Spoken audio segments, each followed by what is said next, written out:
I was meeting with one of our private coaching clients this week, and she said something that stopped me. See, she's getting ready to take the Berkman Personality Assessment, which is something that we use at the very beginning of our work together. And she said to me, I need to be really honest with myself when I'm taking this, because there are things I wish I did well or I wish were true about me, but they're not, but I don't. And I thought, that right there, that is self-awareness. See, it's not the version of ourselves that we hope to be. It's not the version that sounds impressive to others, but it's the version that consistently shows up day after day in situation after situation. But here's the problem. Most young people, they have never thought about how to authentically identify who they are, rooted in deep self-awareness. I'm Lisa Marker-Robbins, and this is College and Career Clarity. We help 15 to 25-year-olds prepare to launch into adulthood with clarity and confidence by building self-awareness, exploring real career options, and making informed decisions about what comes next. So in this episode, what I really want to dig into is what self-awareness is, how we can help our young people build it, why it's important, and set your family, your young person, up for success. So when I identify self-awareness and I think about what is it really? I am talking about our personal hardwired DNA, who we are at our core. I also layer on top of that hardwired personality that exists, and we could argue nature or nurture. We're not going to today. It's a mix of both, I believe. But we layer on top of that personality DNA our values. See, some values are lifelong and some of them are true at a certain point in time in our lives, right? We recognize our strengths and we're honest about those strengths, as well as our limitations, as well as the things that maybe we don't do well. We understand deeply our cognitive academic gifting and where we might hit that cognitive load. Sometimes I wish mine were greater in certain areas. And when I'm real with myself, I know that it's not. So self-awareness is not only who you wish you were, self-awareness is not who you wish you were. It's who you are consistently. And this is true for all of us, young and old alike. For me, I'm excited spring is coming. I love working in my yard. Call me crazy, some of you. I love designing beautiful spaces, getting my hands into the dirt, and creating something beautiful that we will enjoy here in Cincinnati all spring, summer, and fall long, not in the winter. But see, I wouldn't want to do that all day, every day. I love cooking. I love creating meals for my family and friends, hospitality. But I wouldn't want to be a chef. I am fascinated by medicine, those medical dramas. I read about things like this all the time. I listen to it. But if I'm really honest with myself, I know that even if I had a do-over, if I am who I am today, I am who I am in reality. I don't have the wiring for that level of scientific rigor. And honestly, I don't have the stomach for it. Just ask my family. See, that's not limiting though. That's self-awareness. Interest, curiosity, fascination is not the same as aptitude. And that's part of what we really have to be real about. Here's why this matters so much. Research has shown time and time again that when you look at high-performing adult leaders and you look underneath the hood about who they are, and we identify what predicts long-term success, you might be surprised to find it's not their socioeconomic background. It's not where they went to college. It wasn't the degree that they earned, and it wasn't even their IQ. What rose to the top that predicts who's going to do well in this life is deep self-awareness. Because when you understand how you're wired, all of us will make better, more informed decisions. See, as we're working with these 15 to 25 plus year olds, we're just trying to support them to make really wise, informed decisions that is going to lead them to a place. What parents really tell me all the time that they want, and I as a mom know this too, we just want happy, thriving, independent kids. See, when our young people make better decisions, ultimately, they will be happier. Now, when we don't have that self-awareness, when they don't have that self-awareness, frankly, you could probably look at adults, your peers as adults, that you go like, yeah, I don't know that they have it either. Without self-awareness, here's what happens. And here's what happens for the young people. They begin to chase what sounds impressive, like what's trending in their social media feed, right? They begin to follow along with what their friends might be doing. They begin to make choices based on outside pressures or prestige.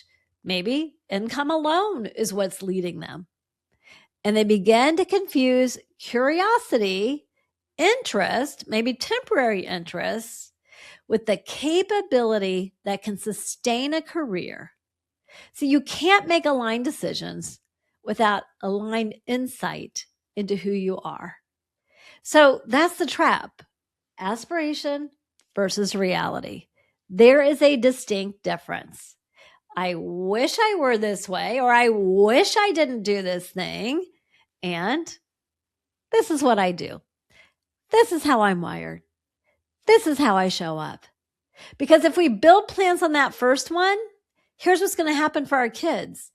They're going to end up frustrated. We all know adults like that. They're the ones that, maybe they get downsized in a job in their 40s and they go, well, I never really was doing what I wanted, so maybe I get a restart. Or they get stuck. There's this term right now called job hugging.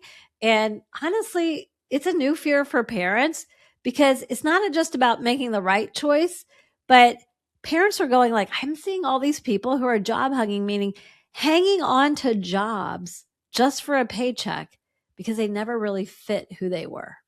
So we end up stuck when we don't have the self-awareness. Or we begin to constantly second guess, is there something better out there for me? These are the floundering and unhappy 20-somethings that we work with. These are the ones that show up in my DMs, send me an email, apply to work with us because they're not happy. See, the happy, thriving 20-somethings, they don't need the extra support. They don't need us.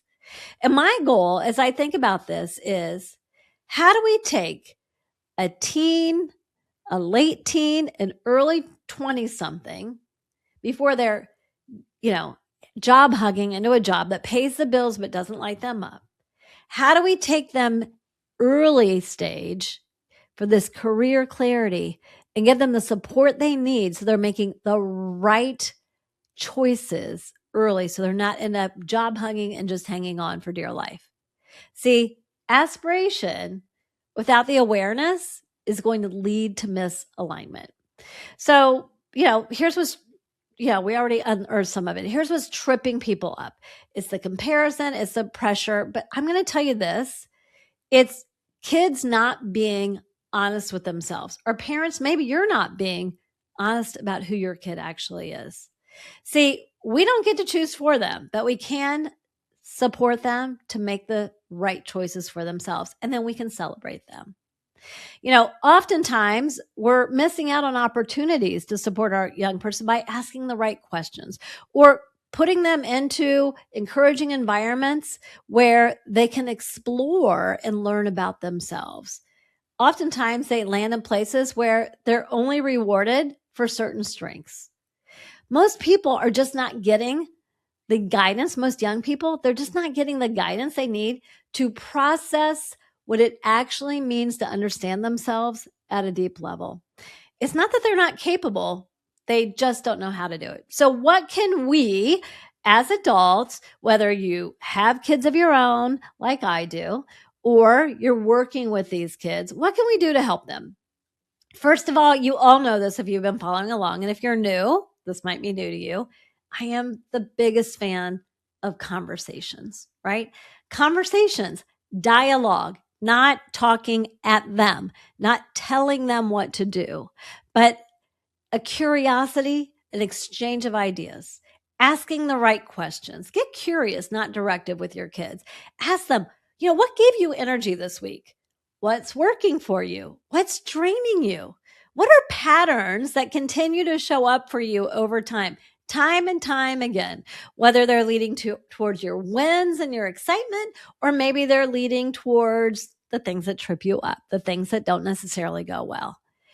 Have them reflect back to you what they're seeing in their own lives and their own experiences. And then as they share, normalize for them that we all have strengths, that sometimes we're going to hit a load, a cognitive load, an energy load, and we all have limitations. See, what we celebrate is getting real with ourselves about the strengths and the limitations. We are not helping these young people by keeping every option open. You're helping them when you help curate the conversations to narrow wisely based on who they are. Now, if you're listening to this and you're like, yeah, Lisa, sounds great, but I'm really not sure how we can do this at our house. I don't know how to help my child build this level of self-awareness that's going to set them up for the success that we all want for them. That's exactly where we start inside Launch Career Clarity. We don't begin with majors. We don't begin with careers. We back up and we lay a foundation, building a deep understanding of how each young person is wired. We build that self-awareness. So then every decision that's going to follow is grounded, aligned, and confident as they know who they are. You can learn more about Launch Career Clarity at flourishcoachandco.com/course. I'll also, of course, put it in the show notes. Remember, before you ask, what should you do? Before they ask, what should I do? Everybody has to answer, who are you really? Because that's what makes everything else click right into place. Okay, come on back next week. We've got a guest joining us. And if you've got insights, if you've got ways that you're curating conversations around self-awareness, send me a message. I'd love to hear from you.